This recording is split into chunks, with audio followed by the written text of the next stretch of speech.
Okay, it looks like we're live on Facebook. My name is Mandy and I am with Project Recovery Iowa. And today I have with me Annette and Kelly and Anna and Sarah. And we're going to be discussing the book Every Last Word by Tamara Stone. And it's gotten rave reviews from all of our staff, I would say. So, and others that have commented just on the book discussion. When we were advertising this little book blurb that we're doing today. So I'm excited to discuss it. Just a little background information on Project Recovery Iowa. It is a FEMA-funded grant that came about when the pandemic was declared a disaster. And then along came a derecho and some tornadoes, and we live in Iowa. So here we are for that extra emotional support that's oftentimes needed in the event of a disaster. So Kelly's gonna lead our book discussion today, and we're all just gonna chime in with our thoughts, and we hope that you do in the comment section too. If you've read the book or have any thoughts you want to share with us, we'd love to hear them. Ash already says good morning. So good morning, Ashley. Thanks for joining us. So Kelly, tell us a little bit, get us started. Okay, maybe I'll start by reading the synopsis on the back of the book, but this is Every Last Word. It's a young adult novel. It says Samantha McAllister looks just like the rest of the popular girls in her junior class, but hidden beneath the straightened hair and expertly applied makeup is a secret that her friends would never understand. Sam has purely obsessional OCD and is consumed by a stream of dark thoughts and worries that she cannot turn off. Second guessing every move, thought, and word makes daily life a struggle, and it doesn't help. Oh, sorry about that. It doesn't help that her lifelong friends will turn toxic at the first sight of a wrong outfit, a wrong lunch, or a wrong crush. Yet Sam knows she'd be truly crazy to leave the protection of the most popular girls in school. So when she meets Caroline, she has to keep her new friend with a refreshing sense of humor and no style a secret. Right up to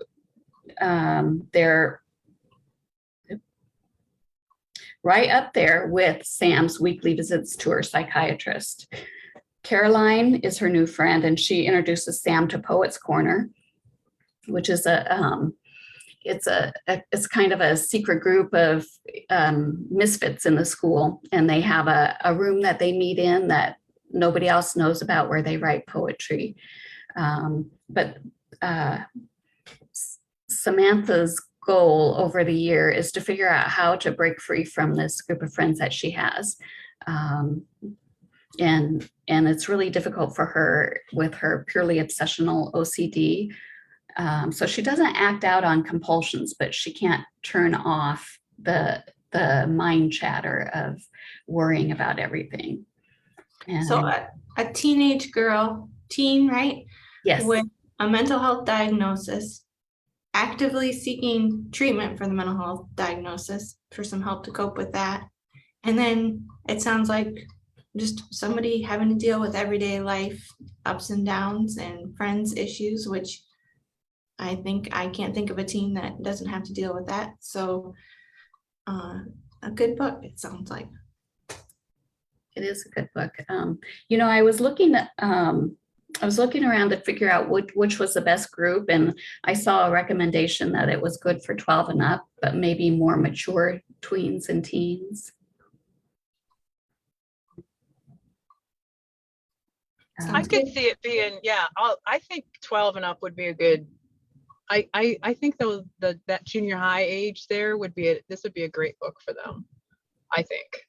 But because it doesn't just talk about her OCD, right? It talks a lot about being a teenager and the struggles that the teens have, the friendships, and, her counselor saying, maybe you need to find new friends. And she's like, but they're, I've been friends with them forever. And, just all of those relational things too are things that they talk about and struggle in the book as well. So I think it'd be good for all of that age. But yeah, it's a good, it brings you right back to when you were that age and the difficulty of struggling to find your place, and all of the pressures and the wanting to conform at such a time in your life when it's hard to feel like you belong. Or, there's so many changes going on. But this book really puts those struggles into they're really articulated well in this book and the storyline. So does she have like I obviously didn't read the book yet. Does she have a solution, a particular solution for coping with the friends issues? Yeah. Well, she's worked with her psychiatrist, who I believe her name is Sue, and she's worked with her for a while. So Samantha has a very good support network with Sue and then her mom, who her mom has also worked with the therapist. So she has a good support system of how to handle when she is feeling anxiety or her OCD is springing up. And I think that's an important part of this book, and it really it shows what, how you can work with counseling, and that's the part of the book I really did appreciate. Well, then she also found that new friend, right? So she finds this new friend who she keeps a secret because she's so different from her other friends that, like Kelly said, could be toxic. They're that typical catty teenage girl, what I think of, how teenage girls can just be catty. And so she finds this new friend who also helps her see some of that stuff and introduces her to this poet club. And, I think that also is one way that she uses to see, to use that to see that she does like these other people better, and she's more comfortable and feels more herself with these other people. So I think that helps as well. Yeah, and she's just starting a new school year, and during the summers are the time of year that she loves the best, because she's got distance from her peer group at school, and she's free to be herself. And between that, having been independent of this group during the summer, and her new friend who introduces her to the Poets Corner, and then I think the help from her counselor to see that she really isn't enjoying this peer group that she's in. Just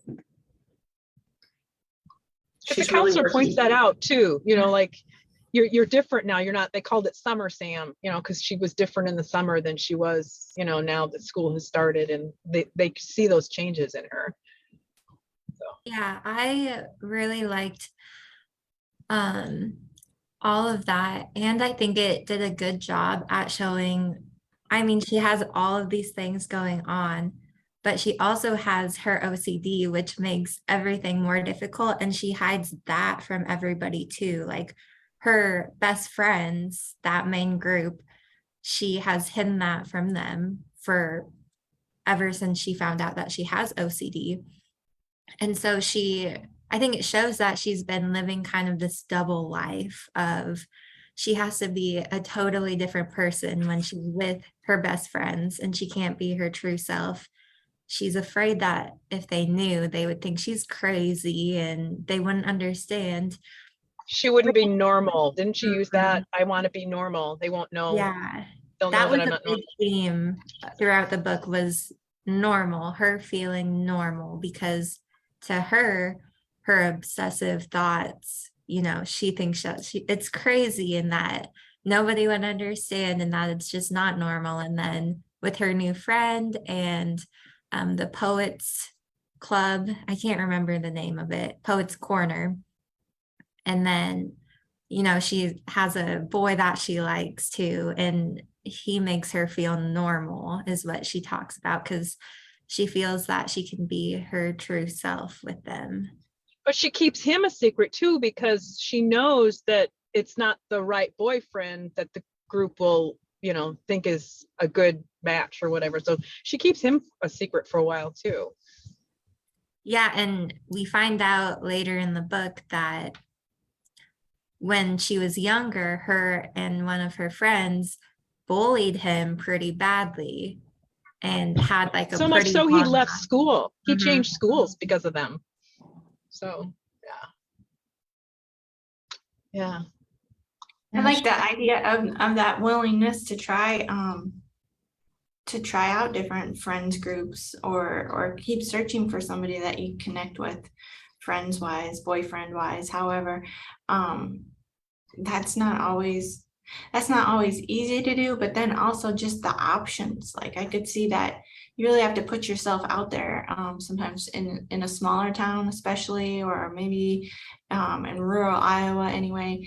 You really have to seek out those opportunities to find somebody that you connect with in a healthy way. So I like that idea as far as being part of the story. I also like that it sounds like she had to, the whole slogan of it's okay to not be okay. She had to internalize that. It's okay to not be okay. But also her normal is having OCD. That's part of her. That's her. And she has to learn to incorporate that and cope with that. And she can be a healthy person and still have a diagnosis of OCD. She had well, I don't know what to call it, maybe a breakdown. I mean, like a really severe like downturn during this book. And I love how they handled that as well, and showed that support system that she had and how important that support system was to help her lift her back out of that too. So I liked that as well. Just a good read and a good reminder of We need okay. people. We need people. Yeah, we need people, and it's okay if you don't, you're not normal, because we're all different, right? And I know as a teenager, you want to fit in, you want to be like everybody else, and I just like how they handle like it's okay, and that support system is important. Yeah, her friend Caroline, who introduced her to the Poets Corner, I think that was a big moment in the book too, when she met this friend, and her friend just accepted her with all of her, just accepted her, didn't make her feel like there was something wrong with her. And when she vocalized things to her friend, it was like, oh, okay, no big deal, Yeah, and sorry, Kelly. Oh, go ahead. I was gonna say, and Caroline opened up and also said, I struggle with my mental health and I have depression, and they were able to talk about that, and I think it made Sam realize, oh, like other people struggle with mental health. It can be differently, but she's not alone. Yeah, I think that was kind of an eye opener to her, to realize that she's not the only one. There's a lot of other people that struggle behind the scenes that we don't know about.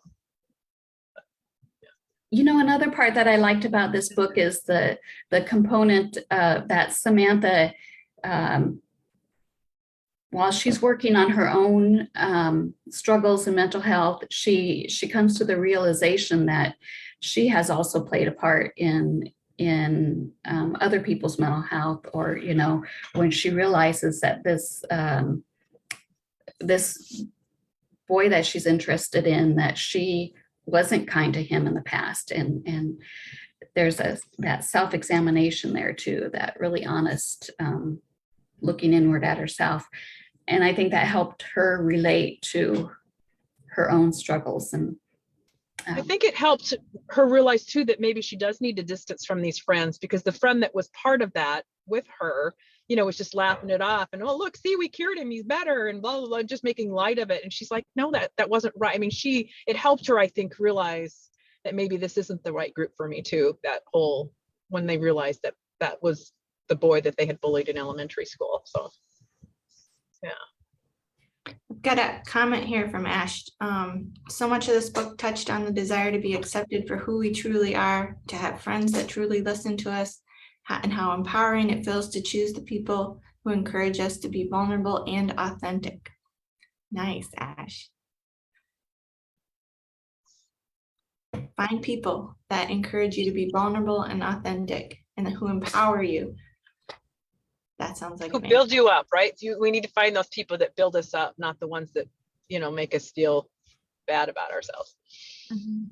And I think part of that is, if you do open up and you share your true self with somebody and they don't like that, then like maybe they aren't the right friend. Maybe, you need to find somebody else that will accept you and that will make you feel good and accepted and not just not normal or different.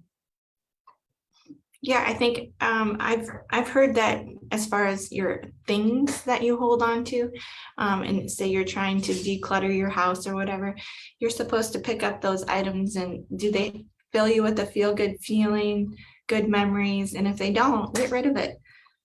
Maybe that's kind of the same thing with friends. Like, do you leave those opportunities with those friends feeling good about yourself, feeling good about life?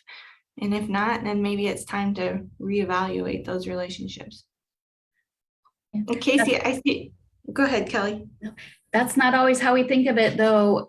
Through a teen's eyes, you're thinking that you're the part that doesn't fit in, rather than maybe they don't fit in well. Maybe they're not a good fit. And that it's okay to make a healthier choice.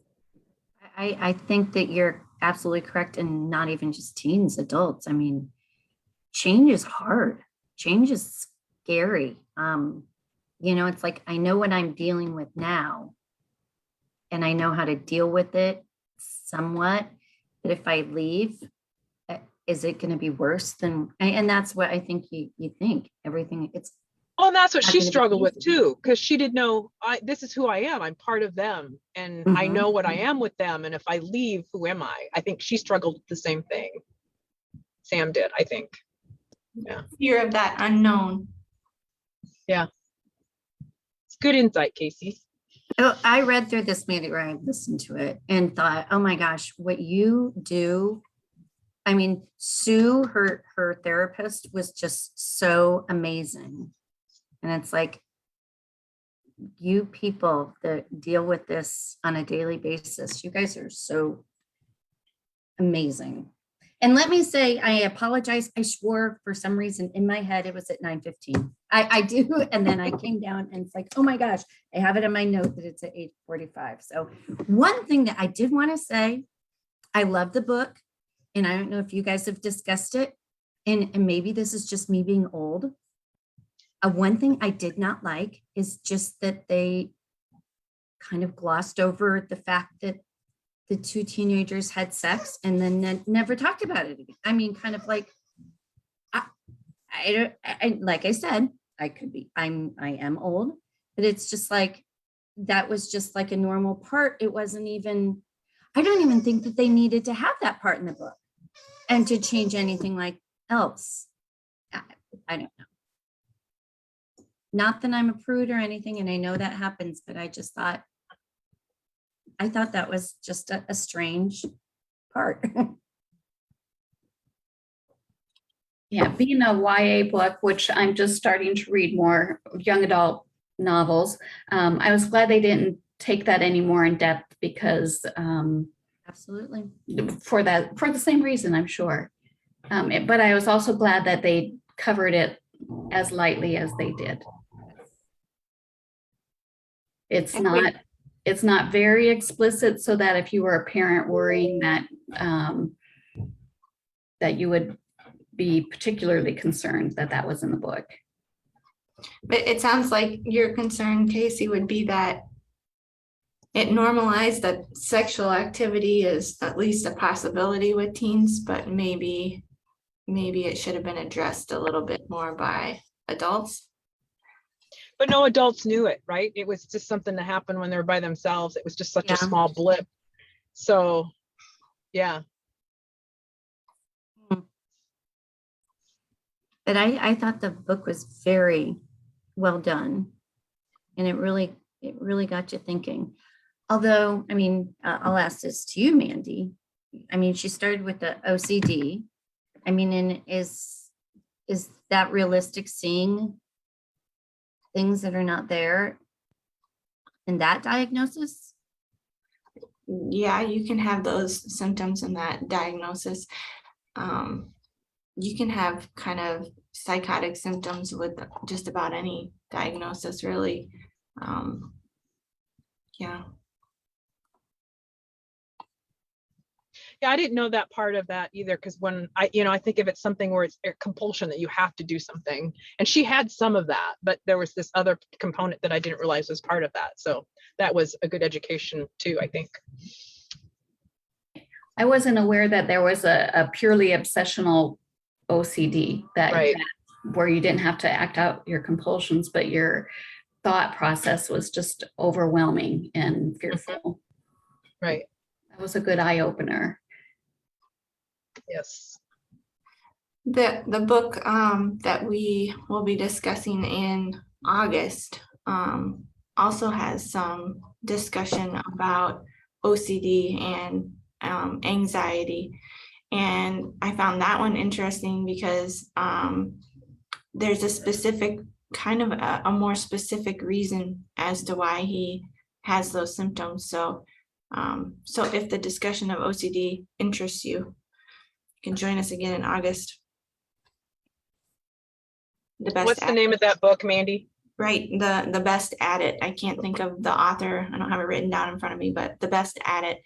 You can check out our future events, and we'll have it listed there pretty soon. But Sarah, do you have any thoughts to add? You're the only one we didn't hear from you today, and I know you haven't read the book either. But if you want to chime in, feel free. Otherwise, Yeah, I think just from what I've heard, it's can be applied to any age. But I like that it's being discussed as, young adult, adolescent, teen, tween.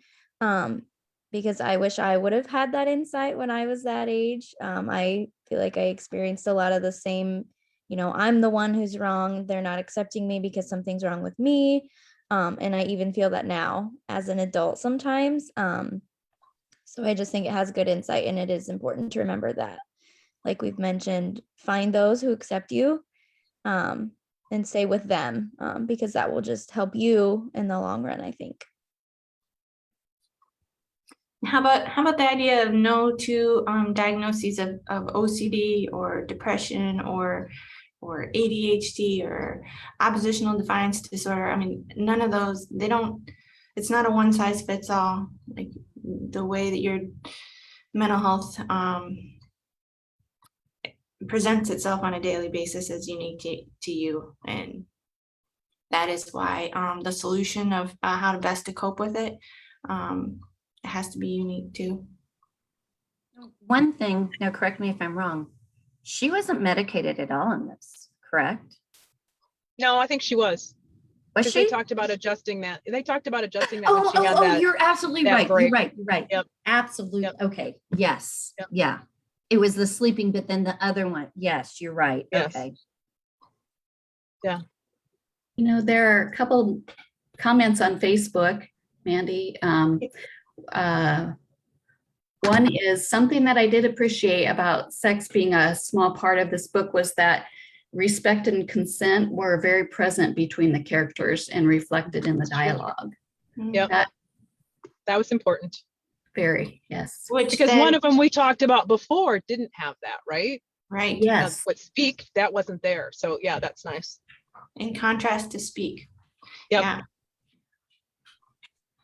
The other comment is that it's important to be that kind of friend to ourselves in our and to be a positive kind of friend to ourselves in our own self-talk. Yeah, you can really get in a funk with that negative self-talk and just, telling yourself you're not good enough or your hair's not right or, whatever. And I mean, it really can have a negative impact on your day to day. So I think one thing I appreciate about this book too is that it kind of showed, something like what Sarah said, we all struggled with this and we wish we had read this, but it kind of, it's like, it's not just me, right? It kind of points out that a lot of other people have these same negative thoughts about themselves and needing to be like, I know I tried to be perfect, the perfect hair, the perfect outfit, the perfect, so it's not just it's not just me, everybody, there's lots of other people that struggle with some of this as well. They may not have the OCD diagnosis, but there's still that self-dialogue that we talked about, that negative self-talk, and that, you know, trying to fit in just to know that you're not alone, that you're not the only one that may struggle with this. I think this book, it kind of helps highlight that too. Yeah, and one of the parts that I just read this morning,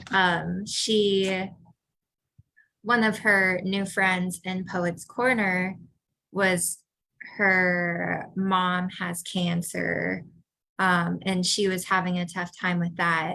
And she was just like, I can't, but she said something about not wanting to go home because her mom was in hospice at her home, and was like, it's just like terrible. Like, I just don't want to go home. And then she's like, I can't believe I said that.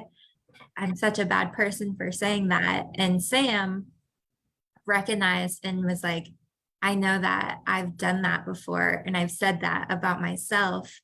And she thought about what her good support system have said to her in those times when she's been negative, and knows how that can just go down a bad path. And she said, because you're a good person, because you care about your mom and you don't want to see her sick and suffering. And so I like that she was able to recognize that and see it in herself, but then also help her new friend with not going down that path.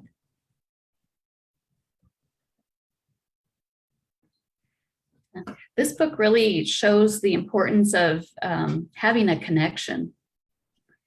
Yeah, it doesn't have to be a popular group of friends, or you don't have to belong to the Queen Bee group. It's more important to have that connection that connects you to who you really are. Which I think is fitting for how Project Recovery Iowa was originally COVID Recovery Iowa, and kind of how we came to be. And we knew that connecting with our loved ones, or connecting with anyone, was a challenge, during quarantine, during the pandemic. And so I find that, like, I don't know, I like the idea that it focuses on the importance of that and finding healthy connections. And I think that all of us on Project Recovery Iowa really value that too. And know the importance of that, making good connections.